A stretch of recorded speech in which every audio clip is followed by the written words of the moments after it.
अस्सलाम वालेकुम, आप देख रहे हैं प्रोग्राम व्यूज मेकर्स। मैं हूं अनम अहमद। पीपल्स पार्टी ने तारीखी कामयाबी हासिल कर ली है। पहली बार पीपल्स पार्टी के मुर्तजा वहाब मेयर और सलमान अब्दुल्ला मुराद डिप्टी मेयर मुंतखब हो गए।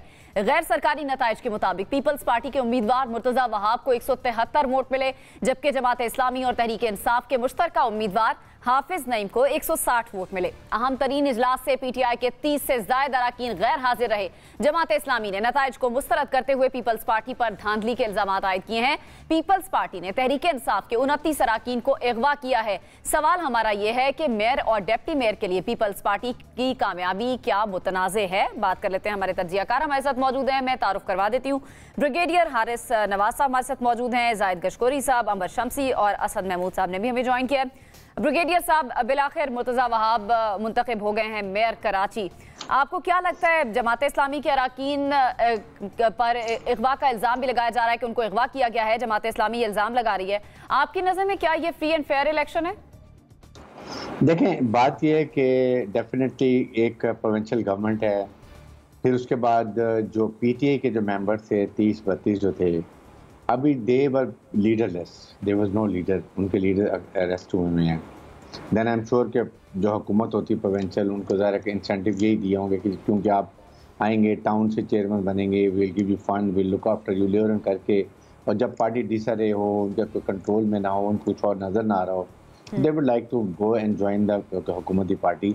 फ़ायदा उसमें ये होता है कि आप इसमें गवर्नमेंट के पास, क्योंकि प्रोविंशियल गवर्नमेंट है, they can release lot of funds to mayor Karachi और इस तरह डिप्टी मेयर कराची को। उसका ये फ़ायदा होगा, कराची को जो बड़े अच्छे से ओनरशिप नहीं मिल रही थी, जो हुकूमत की पार्टी की होती थी, डिप्टी चेयरमैन मेयर जो होता था वो कभी एमक्यूएम का होता था, कभी किसी पार्टी का होता था।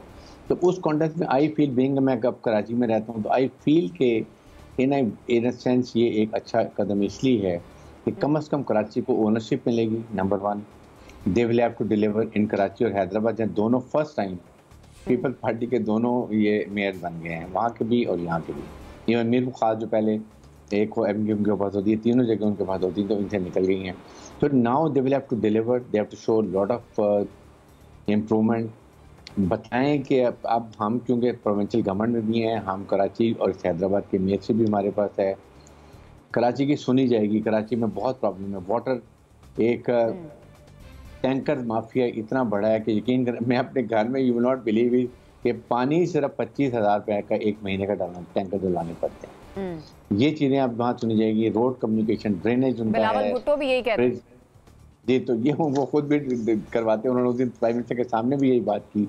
तो इस लिहाज से मेरे ख्याल में मैं आई फील के कराची का शायद बेहतर हो, कराची सेफ सिटी भी बन जाए। अभी you need to have overlapping cameras, ताकि कराची में snatching, terrorism, lot of activities वो भी ख़त्म हो जाएंगी। और कराची में एक ओनरशिप सबसे बड़ी बात है। कराची बहुत बड़ा टैक्स देता है पूरे पाकिस्तान को, रेवेन्यू जनरेट करता है, तो उस लिहाज से भी मेरे ख्याल में ये इस वक्त बेहतर है। पहले हमेशा एक पॉलिटिकल टसल रहती थी कि पीपल्स पार्टी एमक्यूएम, तो इस लिहाज से ओवरऑल अगर देखा जाए तो मेरे ख्याल में now Murtaza Wahab is a young exuberant mayor, I am sure कि he will put in best to bring the standard of Karachi very well. आपको बेहतरी की उम्मीद है और आप समझ रहे हैं कि अब बेहतर होंगे कराची के हालात। अंबर, आपको क्या लगता है, ये जिस तरह से आज इलेक्शन हुआ है, जमात इस्लामी की जानिब से इल्ज़ाम भी लगाया जा रहा है कि उनके कारकुन अरकान उनके जो हैं वो उनको अगवा किया गया है, उनको वोट नहीं डालने दिया गया, और दूसरा जमात इस्लामी ने इलेक्शन कमीशन के खिलाफ अदालत जाने का ऐलान भी किया है, तो आपको लगता है कोई फ़र्क पड़ेगा अदालत जाने से? देखिए, जमात इस्लामी काफ़ी देर से कोशिश करी है। जो मुर्तज़ा वहाब, यानी कि आपको बस थोड़ी देर याद दिलाते चलूँ कि इस वक्त जो मेयर कराची हैं वो डायरेक्टली इलेक्टेड नहीं है, इनडायरेक्टली इलेक्टेड हैं, और ये जो कानून निस्बती लाई गई थी ये इंतखाबात के बाद लाई गई थी, तो इसका एक चैलेंज है। इसके अलावा जो डीलिमिटेशन हुई थी उसको भी चैलेंज किया था जमात इस्लामी ने। जमात इस्लामी सड़कों पे भी निकली है। हाफिज नईम साहब बहुत मुतहर्रिक, बड़ा अच्छा कैंपेन चलाया है, लेकिन मेरे ख्याल में बिलाखिर जो इस वक्त सियासी हालात हैं, ये इलेक्शंस उनकी नज़र हो गया है। और आपको एक झलक भी नज़र आती है आम इंतखाबात की। आप देखें किस तरीके से आर्ट्स काउंसिल के सामने कुछ क्लैशेस हुए थे पाकिस्तान पीपल्स पार्टी जमात इस्लामी के कारकुनान के दरमियान। इसके अलावा हैदराबाद में हुए थे। फिर ज़ाहिर धांधली के इल्ज़ामात, लोगों को गायब करने के इल्ज़ामात, और जमात इस्लामी ज़ाहिर इसको चैलेंज करेगी। उन्होंने अपना जाहिर किया है कि उनका एक वोट बैंक भी है, उनके पास स्ट्रीट पावर भी है, और वो कानूनी रास्ते भी इस्तेमाल करते हैं। तो ये तो हुई आपको एक झलक नजर आती है, लेकिन मैं साथ साथ ये भी कहूँगी कि एक जो हुआ और अब उसका अजाला होगा या नहीं होगा, ये तो आने वाली देखने की बात है। लेकिन साथ साथ मैं ब्रिगेडियर हारिस से इस बात पे इत्तेफाक करती हूँ, मैं भी कराची में रहती हूँ, कितने सालों से हालात कितने ख़राब रहे हैं। ओनरशिप और ये जो सियासी लड़ाई झगड़ा है, इससे पहले MQM के पास थी मेयरशिप, लोकल बॉडीज़ उनके पास थी, उनको वो कहते थे फंड्स नहीं मिलते थे, साथ साथ सूबे में हुक्मरानी पाकिस्तान पीपल्स पार्टी की थी। तो इतना मैं कह सकती हूँ कि एक जो इनकी बातचीत चली थी वो ज़ाहिर है नहीं, नाकाम भी हो गई, और पाकिस्तान तहरीक-ए-इंसाफ ने उनका साथ दिया, जमात इस्लामी का। लेकिन अब कोई जवाज़ नहीं होगा। अब ये नहीं कोई कह सकेगा कि मुझे फंड्स नहीं मिल रहे, पैसे नहीं मिल रहे, सूबे में हुकूमत किसी और की है, रिसोर्सेज पे झगड़ा हो रहा है।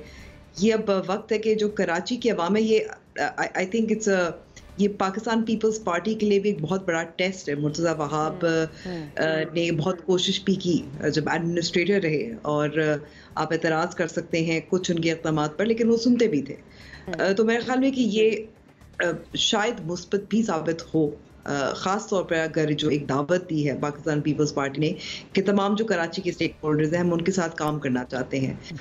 जमात इस्लामी के पास बहुत सही है, सही है। असद मैं देखती हूँ कि एक झलक नजर आती है। दूसरा, अगर आगे बढ़े हम तो फिर मुस्बत हो सकता है, पीछे हम फंस ना जाए। सही। असद महमूद साहब, जिस तरह अंबर भी अभी बात कर रही थी, ये सिर्फ जश्न की बात नहीं है। आप मेयर का इलेक्शन जीत गए हैं, जश्न जरूर मनाएं, लेकिन साथ ही साथ ये एक बड़ी जिम्मेदारी भी है। अब आगे आपने डिलीवर करना है। अब पहले तो मेयर हम देखते थे मुख्तलिफ जमातों के हुआ करते थे, एक दूसरे पर जिम्मेदारी डाल दी जाती थी। अब ये इतना आसान नहीं होगा। बिस्मिल्लाहिर्रहमानिर्रहीम। Anam, thank you very much. आज सरवर्दी साहब नहीं है, उनको तो स्पेशल मुबारकबाद देना बनता है। अच्छा। क्योंकि आज अगेन जमहूरियत ने इंतकाम ले लिया है। Why it is so, because अगर इन दोनों को मिलाते हैं आप, जमात इस्लामी को और फिर PTI को, तो इनके 192 लोग आते थे, और 192 को साइड पे करके तो 173 के साथ जो है आप कह सकते हैं कि PDM या पीपल्स पार्टी वहाँ पर जीत गई है। और जब आप ये सारी बातें सुनते हैं तो एट टाइम्स आपको बड़ी हैरानी होती है कि यानी अब आप फील करते हैं कि कराची को ओनरशिप मिल गई है। यानी इससे पहले हो सकता है कि शायद पीपल्स पार्टी यहाँ पे नहीं थी, और फॉर दैट मैटर कोई बैरूनी कुव्वत थी जो कि कराची के अंदर काम कर रही थी। नहीं था ना? No, it's not like that. और मेरा ख्याल है कि हमें we have to be very straight. पिछले 15 साल से बिला शिरकत गैर पीपल्स पार्टी पूरे सिंध को रूल कर रही है, अर्बन को भी और फिर रूरल को भी। और ये जो स्पेशली इन्होंने राइट फ्रॉम द बिगिनिंग इन्होंने चैलेंज किया था कि हम मेयरशिप लेंगे, और उसके लिए उन्होंने जिस तरीके से काम किया पीपल्स पार्टी ने, वो प्रैक्टिकली आप फील करते हैं कि जो आने वाले इलेक्शन है उनकी आपको झलक नज़र आती है। हल्का बंदियाँ आप ले लें, RO को जिस तरीके से उन्होंने ROs को इस्तेमाल किया, और उसके साथ आप ये देखें कि जो ओवरऑल सीट्स के अंदर तब्दीली एक लिहाज से आई, रीकाउंटिंग के अंदर ये सारा कुछ हुआ।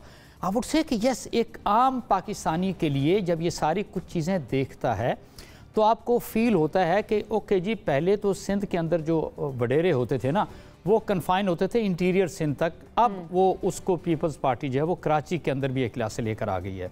अब बात हो रही है कि जी मुर्तज़ा वहाब जो है, मतलब he is the only person जो कि पता नहीं क्या से क्या कर सकते हैं। ही हैज़ बीन एडमिनिस्ट्रेटर, इसका मतलब है सिंध हुकूमत मौजूद थी, वो वहाँ पर एडमिनिस्ट्रेटर थे, और वो बहुत कुछ कर सकते थे एक्चुअली कराची के लिए। बट ये होता है नीयत की खराबी, नीयत का फुकदान, कि Peoples Party practically talking they were not interested at all to develop Karachi. बने अभी कुछ काम तो करेंगे, फिर पता ऐसी चलेगा। बात नहीं, इट्स नॉट लाइक दैट। देखें, आपने रियलिटी के अंदर जाना। आप कहती है ना कि इन्होंने जी आज जश्न मनाने की बात है, जश्न नहीं मनाना चाहिए। ये तो पिछले 15 सालों से पीपल्स पार्टी को अब जश्न मनाते हुए देख रहे हैं। मैं सिर्फ ये कह रहा हूँ, ये जिस तरह की आज ये सारा कुछ हुआ, यानी 31 लोग, उनका तो पता ही नहीं वो हैं किधर। नोवी से कि नहीं जी, नहीं वो तो पीपल्स पार्टी जो है वो अब वो चलाएगी, वो कराची को चलाएगी। मैं आप हकीकत में आपको बताऊं, पीपल्स पार्टी मतलब कराची की अगर हम बात करते हैं 70s के अंदर, 80s के अंदर, 90s के अंदर Karachi was far better. Unfortunately जब से कराची जो है ना वो पीपल्स पार्टी के पास गया, इनकी हुकूमत आई है पिछले 2008 से लेके ऑनवर्ड, तो कराची को उन्होंने एक्चुअली तबाह बर्बाद किया। इट्स नॉट ओनली कराची, पूरे सिंध के साथ भी उन्होंने एक लिहाज इसी तरह का असर किया हुआ है। सो चाहे अर्बन सिंध हो चाहे रूरल सिंध हो, इन्होंने बिल्कुल तसल्ली के साथ किसी तरह का कोई काम नहीं किया इन लोगों के लिए। आपको लगता है इन्होंने सिंध के लिए और कराची के लिए खास तौर पर कोई काम नहीं किया है? ब्रिगेडियर साहब, मैं आपकी जाने भी आऊंगी, पहले जाहिद साहब आपका मैं कॉमेंट लेना चाहूंगी। आपको क्या लगता है आज के इलेक्शन को आप किस तरह से देखते हैं? अब देखिए, पाकिस्तान पीपल्स पार्टी ने 1 साल काम किया, जिस तरह मुर्तज़ा वहाब 1 साल के लिए एडमिनिस्ट्रेटर थे, उन्होंने KMC का 41 अरब रुपए का बजट भी दिया। और पाकिस्तान पीपल्स पार्टी के जो 11% वोट थे पिछले लोकल बॉडी के इलेक्शंस में, अब पाकिस्तान पीपल्स पार्टी आज अपना मेयर बनाने में कामयाब हो गई है। इससे जाहिर होता है कि पाकिस्तान पीपल्स पार्टी ने कितने अच्छे तरीके से अपना सियासी प्लान कराची में एस्टैब्लिश किया है कुछ दिनों में या महीनों में या सालों में। और ये किसी भी सियासी जमात का हक होता है कि वो अपनी पूरी गेम खेले और अपना मेयर लेके आए। आप देखिए, ये पाकिस्तान तहरीक इंसाफ के जो मेंबरान थे उन पर क्वेश्चन सवाल उठता है, ना कि जमात इस्लामी ये कहती है कि 29 मेंबरान गायब हो गए। क्या उनकी तरफ से कोई बयान सामने आया? बिल्कुल नहीं आया। यही पॉलिटिकल प्लानिंग होती है। अच्छी जब सियासत आप कर रहे होते हैं तो उसका अंजाम यही होता है। यस, पाकिस्तान नहीं, लेकिन पहले उनके बयानात आते थे कि हमें अगवा कर लिया जाएगा, ये बातें पहले होती रही हैं। अब ये पाकिस्तान में हमेशा इस तरह के नतायज जहाँ भी आते हैं, पूरे पाकिस्तान में आपने देखा होगा, सियासी जब नतायज आते हैं वो कंट्रोवर्शियल रहे हैं, रहते हैं, रहेंगे। लेकिन ये तो नतायज आने से पहले कंट्रोवर्शियल हो गया था ये इंतखाब। कई इलेक्शन, कई इंतखाब ऐसा होता है और ये अदालत में अभी जाएगा, जिससे आप बता रही हैं, ये चलता रहेगा। लेकिन ये एक अच्छा सियासी कार्ड था। अब एक टेस्ट केस है पाकिस्तान पीपल्स पार्टी के लिए, क्योंकि आपको याद होगा 141 अरब रुपए का पिछली दफ़ा सिंध गवर्नमेंट ने कराची के लिए बजट अनाउंस किया था। उसकी अकाउंटेबिलिटी हमें इतनी ख़ास नज़र नहीं आई। उसका कंजम्पशन जो है बजट का, वो बज़ाहिर अभी इस रिज़ल्ट में सामने आया है जो हम देख रहे हैं। तो अब पाकिस्तान पीपल्स पार्टी पर सवालात और टेस्ट केस, जिस तरह अंबर ने, मैं एंडोर्स करता हूँ अंबर के पॉइंट ऑफ व्यू को, कि पाकिस्तान पीपल्स पार्टी डिलीवर करती है कराची के लिए, कैसा कर पाएगी आगे जाके, और ये देखना भी बाकी, और सबकी नजरें अब कराची पर हैं। ब्रिगेडियर साहब, आप कुछ ऐड करना चाह रहे हैं और साथ ही ये भी कहिएगा कि आपको लगता है कि आम इंतखाबात की एक झलक नजर आ रही थी इन इलेक्शंस में? देखें, अभी इलेक्शन, जनरल इलेक्शन का एक्चुअली मूड बिल्कुल फ़र्क होता है। उस वक्त आप देखना ये है कि उस वक्त कैसे कैंपेन चलाई जाती है। एक PTI is almost on the decline. आप देखना ये कि MQM ने बॉयकॉट किया हुआ था। MQM अपना इसमें कैसा रोल प्ले करती है, और उसके साथ जाहिर है कि पीपल्स पार्टी है मेन। अभी पार्टी ये 2 यहाँ पर रह गई हैं, बाकी GDA तो आई थिंक वो एक अपना अलग ग्रुप है, उनकी अपनी सर्टेन नंबर ऑफ सीट्स हैं जो वो ले सकते हैं। लेकिन इम्पॉर्टेंट चीज़ ये है कि देखें, इसके अंदर अब पीपल्स पार्टी को ख़ास तौर पे ख्याल करना चाहिए कि यहाँ पर उर्दू स्पीकिंग बहुत ज़्यादा है, इसलिए उनकी इक्वल रिप्रेजेंटेशन होनी चाहिए हुकूमती जॉब में हर जगह पर। जो मैंने जनरल सेक्रेटरी में देखा कि पीपल्स पार्टी के सिंध के काफ़ी लोग आ गए हैं, तो एक कोटा सिस्टम है, वो जरूर उसको इंश्योर करें। और साथ प्रॉब्लम ये थी कि पीपल्स पार्टी हुकूमत में थी, सूबाई हुकूमत में, और जो सिटी गवर्नमेंट थी वो किसी और की होती, तो इससे वो ओनरशिप नहीं होती थी। दे नेवर वांटेड कि दूसरा मेयर जो है किसी पार्टी का, वो क्रेडिट लेके कराची को अपलिफ्ट कर दिया। तो मेरे ख्याल में अब कम अज़ कम ये ज़रूर होगा कि इनके पास कोई रीज़न नहीं है कि आप वो इसको बेहतर हालात में ना लेके जाएं, and they show their progress, because this vote 3 महीने के अंदर या 4 महीने के अंदर, जब तक अगले इलेक्शन नहीं होते हैं, if they deliver and they are successful to change the total environment of Karachi, और सेफ सिटी बना लें, रोड बनाएं, ड्रेनेज, वाटर सप्लाई करें, it will have definitely left then on the general election, because then Karachi में they can improve their vote bank। काम करेंगे, deliver करेंगे, और एक एथनिसिटी में नहीं जाएंगे बल्कि बैलेंस रखेंगे सबको, तो फिर इनका वोट बैंक जो कराची में इनकी 3-4 सीट होती हैं, then generally they can improve their vote bank। ये इनको बहुत बड़ा फ़ायदा होगा। इसके लिए देखना ये कि कैसे डिलीवर करते हैं, और दूसरी पार्टी को साथ जिनके उनके एरिया में भी काम करें, तभी ये दूसरे जो हैं जैसे उर्दू स्पीकिंग हैं या और पठान हैं, बलोची हैं, उनका वोट बैंक कैसे लेके जाते हैं। उसके लिए इवन हैंडेड ट्रीट करें। आई एम श्योर कलेक्शन में फिर कराची में ये अभी 3-4 सीटों को बजाय इस दफा ज़्यादा सीट ले सकेंगे। अंबर, ये जो कुछ अरकान गैर हाजिर थे उनके ऊपर बात भी की जा रही है, तो आपको लगता है जब वो वापस आएंगे, अभी तो वो नजर नहीं आ रहे, मंजर आम से गायब हैं, तब क्या सूरत हाल देख रही हैं? आकर वो क्या कोई बयान देंगे कि हमें जबरदस्ती गायब किया गया, या इस तरह का बयान सामने आता है फिर क्या सूरत हाल होगी? ऐसा ना हो कि वो प्रेस कॉन्फ्रेंस कर डालें ऐसा ही हो रहा है ना। देखिए, जहाँ तक जाहिर है क्यों वो लापता हैं, क्यों वो गुमशुदा है, शक आजकल क्योंकि सियासी हालात ऐसे हैं कि पाकिस्तान तहरीक इंसाफ के जो अरकान हैं उनकी गिरफ्तारियाँ हुई। यहाँ तो गिरफ्तारी नहीं हुई, यहाँ तो गुमशुदगी हुई। और मुझे अभी तक याद है कि जब एक मिसिंग पर्सनस बिल पेश हुआ था सेनेट में, तो उस वक्त शील मजारी साहिबा जो ह्यूमन राइट्स की मिनिस्टर थी, उनका ये कहना था कि मिसिंग पर्सनस का बिल ही मिसिंग हो गया है। वो वापस आएंगे। कुछ लोग जो मिसिंग हो जाते हैं वो बात करना चाहते हैं, कुछ नहीं करना चाहते। मेरे ख्याल में कि ये रिपोर्टर्स और जो कराची के रिपोर्टर्स हैं, ये उनका काम होगा कि मालूम हो कि क्यों हुए। वाकई जो हाफिज साहब बात कर रहे थे उस पर भी वजन है, क्योंकि आजकल के जो हालात है। लेकिन दूसरी तरफ आप देखें कि हालात भी 9 मई के बाद बदल भी गए हैं। पाकिस्तान तहरीक इंसाफ का बहुत अरसे से कराची में इनका जो ऑर्गेनाइजेशनल स्ट्रक्चर था बहुत अच्छा नहीं था।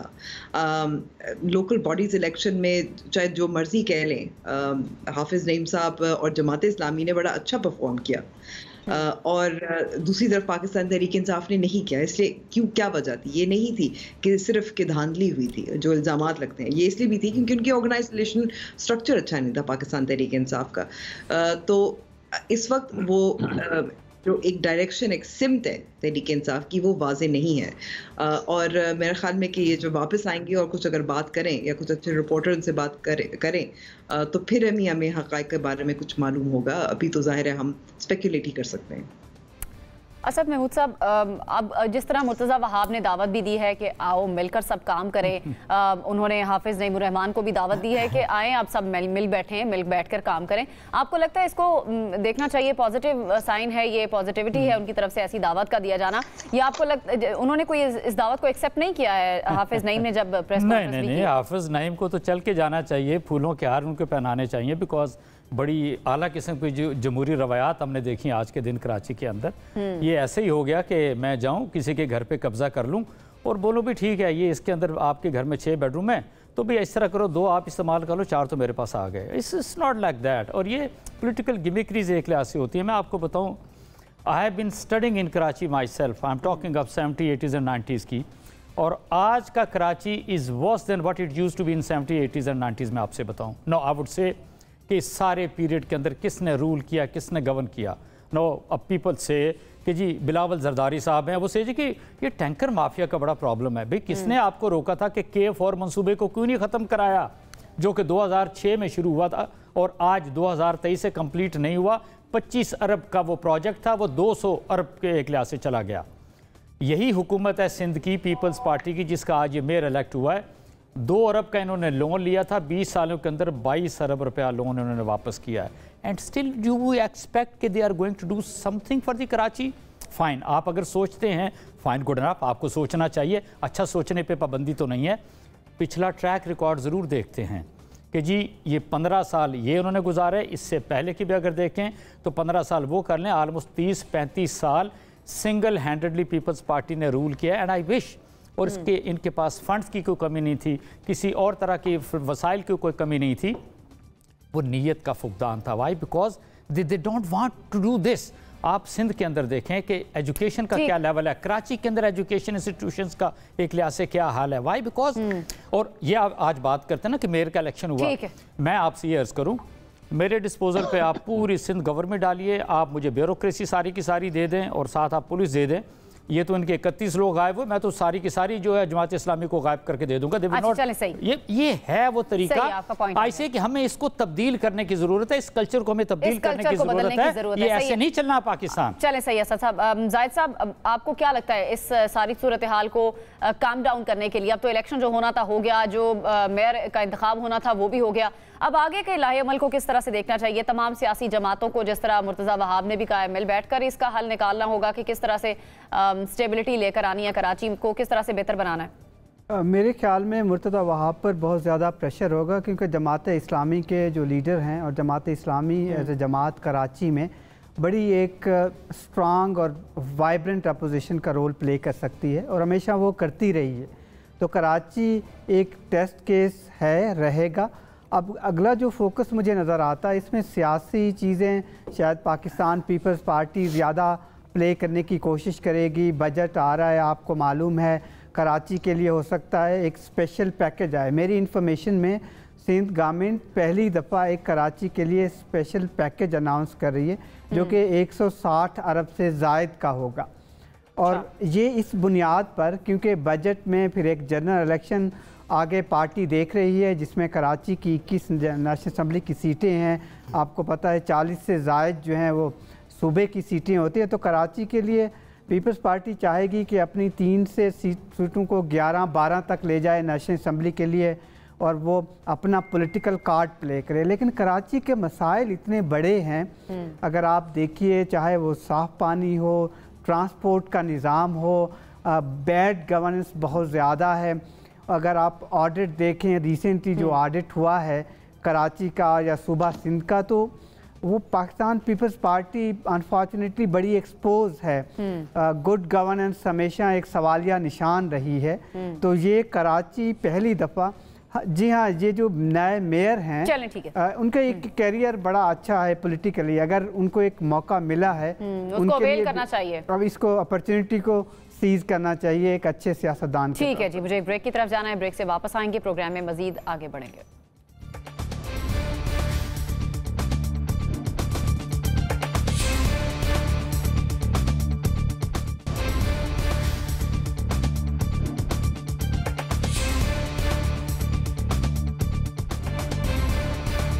Welcome back. पाकिस्तानियों की अक्सरियत का ख्याल है कि मुल्क में कामयाब कारोबार के लिए रिश्वत जरूरी है। मारूफ इदारे गैलप पाकिस्तान के सर्वे में इंकशाफ हुआ है कि हर 10 में से 7 पाकिस्तानी ये समझते हैं कि मुल्क में कामयाब कारोबार के लिए रिश्वत लेना और देना जरूरी है। गैलप ने इस सर्वे के लिए 1500 से ज्यादा अफराद से राय ली है। तो हमारा सवाल यह है कि क्या सर्वे के नताइज और आदादोशुमार हकायक बयान कर रहे हैं? इस पर जायद साहब, पहले मैं आपका तज्जिया लेना चाहूंगी। आपके पास कुछ फैक्ट्स हैं, कुछ इन्फॉर्मेशन भी है। क्या लगता है आपको, क्यों इतनी बड़ी तादाद में लोगों की ऐसी राय है कि रिश्वत ली और दी जाती है? पाकिस्तान में लोगों की राय बिल्कुल सही है। अगर आप सरकार के इदारों में जाएं या लोगों में घूमे फिरे हैं एज ए रिपोर्टर करप्शन की स्टोरियां ढूंढने के लिए या रिश्वत सतानी की पाकिस्तान में, क्योंकि अगर फिगर्स मैं आपको बता दूं तो आपने परेशान नहीं होना। ये वो हकायक हैं जो पाकिस्तान के इदारों की फाइल्स में मौजूद हैं। अगर आप देखिए पाकिस्तान में रिश्वत या करप्शन की कहानियाँ 5900 से ज़ायद रेफरेंसेस पाकिस्तान के नेशनल अकाउंटेबिलिटी ब्यूरो की जानिब से फ़ाइल किए जा चुके हुए थे। और ये 20 साल की कहानी है जिसमें 3 से ज़्यादा 1300 अरब रुपए का सरकारी ख़जाना मुबैना तौर पर लूटा गया या रिश्वत ली गई। उसमें जो ताज़ा तरीन केस, अगर मैं एक एग्जांपल आपको दूं, 150 मेगा करप्शन केसेस थे, 800 अरब रुपए के केसेस थे। नैब ने बहुत सारे क्लेम किए गुज़श्ते 5 साल में कि जी हमने 700 अरब रुपए के करीब डायरेक्ट इनडायरेक्ट रिकवरियाँ की, रिश्वत सतानी हुई, लोगों को पकड़ा हमने, उनसे पैसे वसूल किए और सरकारी ख़जाने में जमा करवाए। एक बहुत इम्पॉर्टेंट डॉक्यूमेंट जो नैब की तरफ से पार्लियामेंट्री कमेटी में, पब्लिक अकाउंट कमेटी में जमा करवाया गया कि हमने इतनी रिकवरियाँ की हैं डायरेक्ट इनडायरेक्ट बड़े बड़े लोगों से।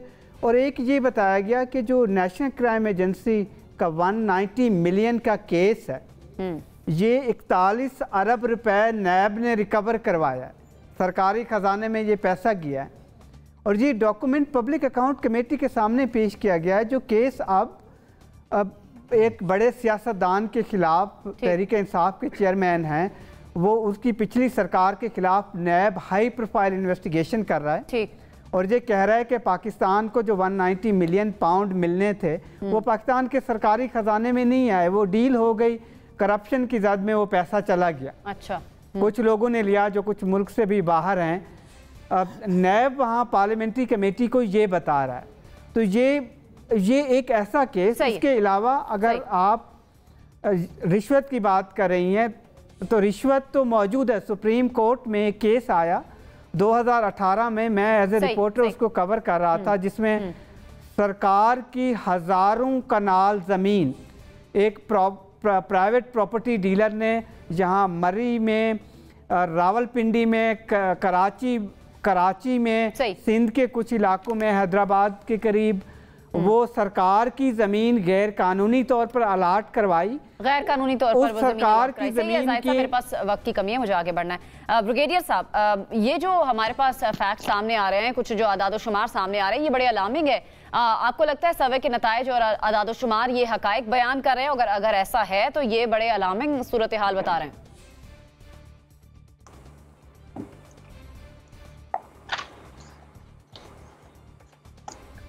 ब्रिगेडियर साहब, देखें, इसमें 2-3 बातें हैं जो बहुत ज़रूरी हैं। बिल्कुल ये ठीक बात है, सर्वे भी ठीक है, लेकिन ऐसा एक अनफॉर्चुनेट है कि ये हमारे अब इनग्रेस हो गए सोसाइटी के अंदर।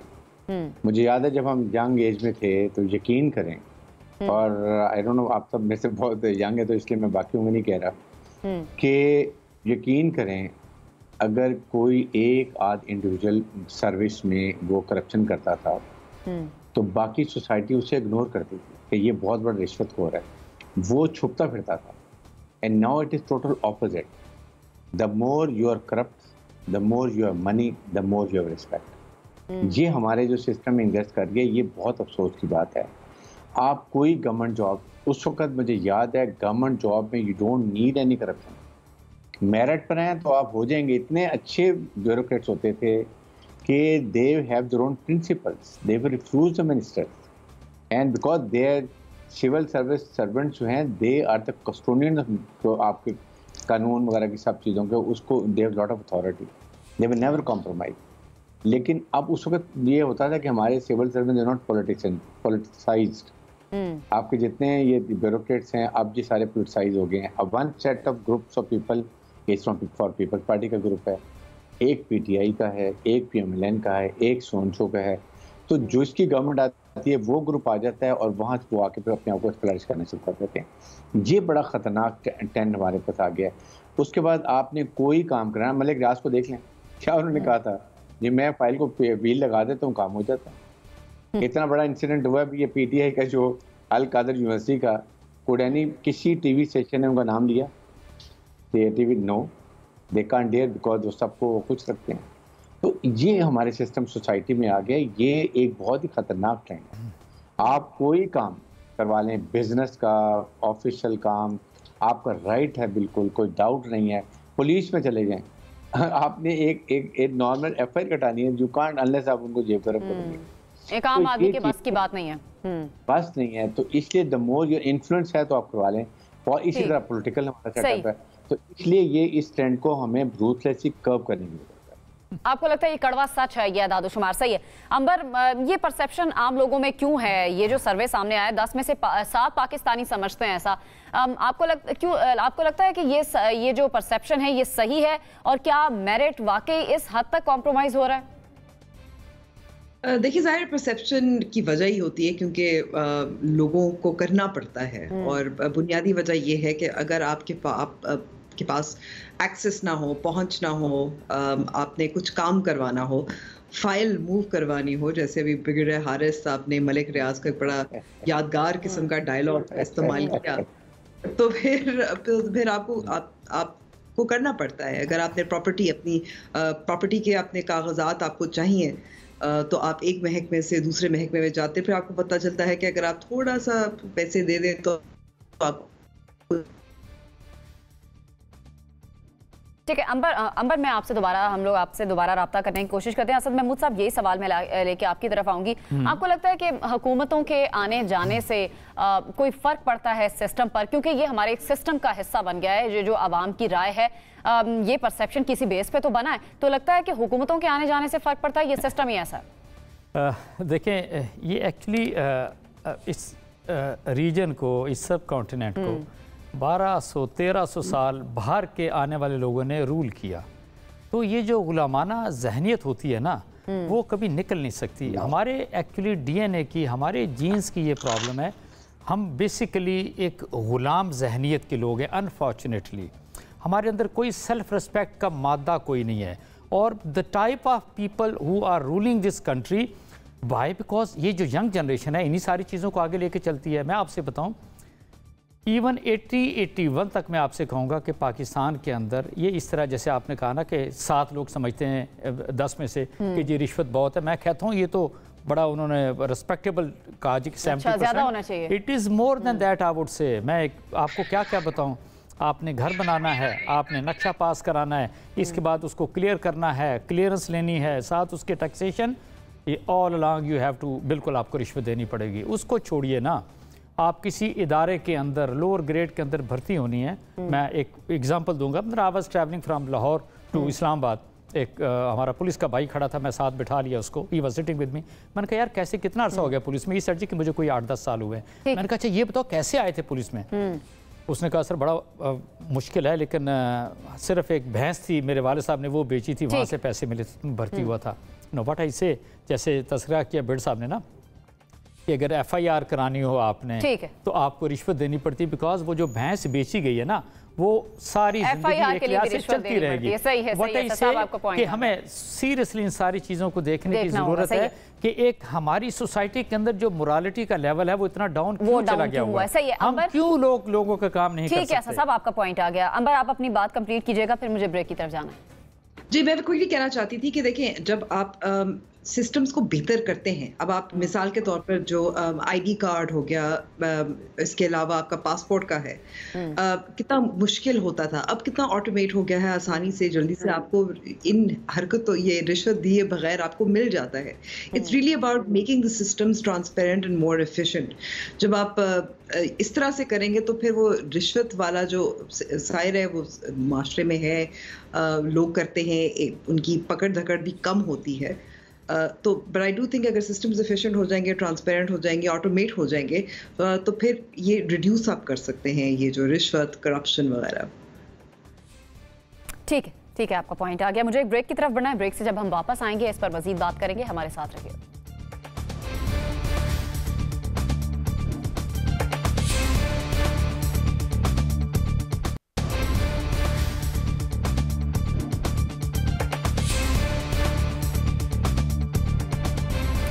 Welcome back. ब्रेक पर जाने से पहले हम आदाद और शुमार की बात कर रहे थे गैलप सर्वे के। अंबर, आपको क्या लगता है इस सिस्टम में बेहतरी किस तरह से लाई जा सकती है? जैसे मैंने कहा कि सिस्टम में बेहतरी तो जाहिर है जो रिश्वत लेते हैं उनको पकड़ने की ज़रूरत है।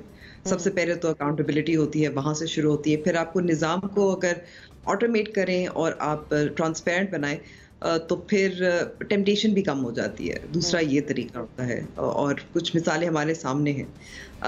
और ज़ाहिर है फिर जो शहरी हैं जिनको ये सामना करना पड़ता है, गुज़िश्ता दौरे हुकूमत में एक सिटीजन्स कंप्लेंट पोर्टल भी बनाया गया था। मेरे ख्याल में कि उसको बेहतर, एफिशिएंट, रिस्पॉन्सिव बनाना चाहिए। तो ये 3 तरीके हैं। ठीक है, असद महमूद साहब, आपको क्या लगता है किस तरह से बेहतरी लाई जाए? आई डोंट थिंक सो कि कोई बेहतरी मुमकिन है। हाँ, ये आप ज़रूर कर सकते हैं कि जो सर्विसेज गवर्नमेंट उसको इंश्योर कर सकती है, कुछ बेहतर कर सके। I wish it is done. बिल्कुल मैं अंबर से एग्री करता हूँ कि अगर सज़ा और जज़ा का तस्वुर थोड़ा सा बेहतरी की तरफ चला जाए, और जो लोग रिश्वत लेते हैं, इससे जस्ट नॉर्म के लोग अब रिश्वत लेते हैं, पकड़े भी जाते हैं तो फिर वो छूट जाते हैं, दोबारा नौकरी पे भी बहाल हो जाते हैं। मैं ये फील करता हूँ कि जिस मुल्क के जो रूलर्स हैं ना, अगर वो रिश्वत लेने में, रिश्वत देने के अंदर फ़ख्र महसूस करते हैं, खुशी महसूस करते हैं और अपने लेवल को रेज़ करते हैं, ठीक, तो आई डोंट थिंक सो कि जो यंग जनरेशन है उसको क्यों नहीं फॉलो करेगी, या जो सरकारी एहलकार हैं उनको क्यों फॉलो नहीं करेंगे। ये बड़ा डीप रूटेड काज है and it is going to take years and मैं कहूँगा कि शायद दहाइयाँ लगेंगी, शायद हम तो ज़िंदा भी नहीं होंगे। बट आई थिंक के the things are not that positive and good in Pakistan. इसका एक ही हल है कि आप मेहनत करें, बहुत सारा पैसा कमाएं, और अगर कोई रिश्वत लेता है तो उसको रिश्वत दे दें। ये अलग चीज़ है, राशि व मुर्तशी फिर नारे जहन्नुम, वो तो ठीक है, जब आखिरत आएगी तो पता चलेगा किसने जन्नत में जाना है और किसने दोज़ख में जाना है। That is the only way. हम क्यों परेशान हो इससे? ठीक है ब्रिगेडियर साहब, रिश्वत को कैसे जड़ से उखाड़ फेंका जाए, क्या सोल्यूशन है इसका? देखें अनम, एक दो चीज़ें याद, सबसे इम्पोर्टेंट है कि 3-4 रूल्स हैं which you need to enforce. Number 1, it has to be good governance. Number 2 is good merit. Number 3 is zero corruption and last is ruthless accountability. ना प्रॉब्लम ये है कि जब आप मेरिट पे लोग लगाएंगे, मेरिट पर आएंगे, they will be professionally sound, तो वो फिर इंश्योर करेंगे ये कम से कम मिनिमाइज करें। 1985 से ऑनवर्ड ये हमारा सिस्टम ख़राब हुआ है। जब से ये पोलिटिकल पार्टीज आई उन्होंने फिर आके सबको प्रोटेसाइज कर दिया ब्यूरोक्रेट्स को। तो इसके लिए आपको हर हालत में आपको फिर एजुकेशन आप कंप्यूटराइज कर दें, कम से कम मैन हैंडलिंग करें, और फेयर एग्जाम सिस्टम। पढ़े लिखे लोग आए, पार्टी नहीं आएंगे, आई एम श्योर कि वो देन मेरिट को फॉलो करें। मेरिट को फॉलो करें। जाहिद साहब, देखिए अनम, जब तक अकाउंटेबिलिटी जो है उस सिस्टम को गैर जानिबदार नहीं बनाया जाता और विसल ब्लोअर का जो कानून है पाकिस्तान में उनको प्रोटेक्शन नहीं दी जाती और गुड गवर्नेंस तो ज़ाहिर है नहीं होती, तो पाकिस्तान में रिश्वत को रोकना तकरीबन नामुमकिन है। इस्लाम में मना है रिश्वत, और ज़ाहिर है इस्लामिक टीचिंग्स और ये सारी चीज़ों को देखते हुए पाकिस्तान का जो मौजूदा निज़ाम है वो रिश्वत को सपोर्ट करता है, जिससे आपकी चीज़ें आगे बढ़ती हैं। तो विसल ब्लोअर का कानून बेहतर करें, लोगों को प्रोटेक्शन, कानून को बेहतर करें, प्रोटेक्शन। सही है, आपका पॉइंट आ गया। आप चारों मेहमानों का बेहद शुक्रिया। मुझे प्रोग्राम से इजाज़त दीजिए। अल्लाह ने के बाद।